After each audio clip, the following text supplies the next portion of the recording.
Sveicināti! Šī ir tiešā pieslēgšanās no Tirdzniecības centra Spīce, kur stāv jaunā, skaistā Hyundai Sonata, kura tūdaļ, es teiktu, pēc minūtēm 5 atradīs savu vienīgo patieso īpašnieku. Kā tas notiksies? Tas notiks, burtiski jau pēc 5 minūtēm. Lūk, šeit ir 4 atslēgas. Es teikšu godīgi, viņas visas ir tik ļoti līdzīgas, ka es pat nezinu, vai šeit ir īstā iekšā. Tās visas tiek iebērtas tādā bolē. Tās tiks samaisītas un pēc kārtas vilks Bruno, tad Oskars, tad Valentīna, tad Juta.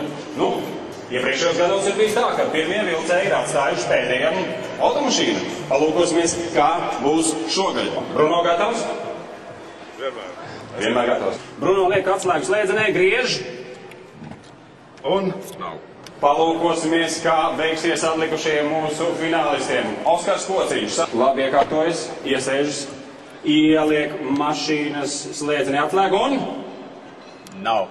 Vai tiešām arī šogad automašīnas likteni piemeklēs iepriekšējo gadu, kā lai to saka, notikums scenārijs. Valentīna kāpj automašīnām.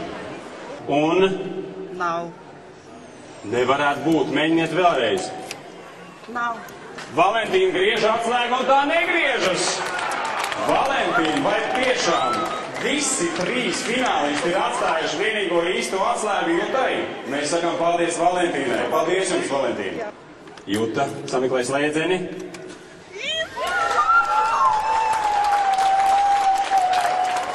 Juta Reinfeldē no Kalvenes Liepājas pusē paņēma pēdējo atslēgu, ko viņai bija atstājuši pārējie finālisti, un iedarbināja jauno Hyundai Sonatu šī gada balvu no Radios konto.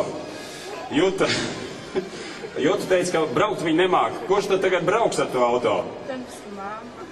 Jūs varat redzēt, šis ir liels auto. Visiem 5 Jutas ģimenes locekļiem šeit pietiks vietas. Juta Reinfeldē, 15-gadīga meitene no Kalvenes Liepājas pusē, bučo savu jaunāko brāļuku, kurš, es domāju, īsti nesaprot, kas te notiek, bet Juta pati saprot. Juta neraudi, par ko tu raudi? Un tā, 4. gadu pēc kārtas Radios konto uzdāvina kādam no saviem klausītājiem jaunu automašīnu. Sadarbībā ar Scania Motors Hyundai autosalonu tas notiek jau 4. gadu pēc kārtas, un mēs ļoti priecājamies, ka šo auto tiešām iegūst cilvēki, kas klausās Radios konto. Kas tad bija tie vārdi, Juta, kurus tu teici, kad mēs tev piezvanījām? Mans mīļākais radio ir Radios konto.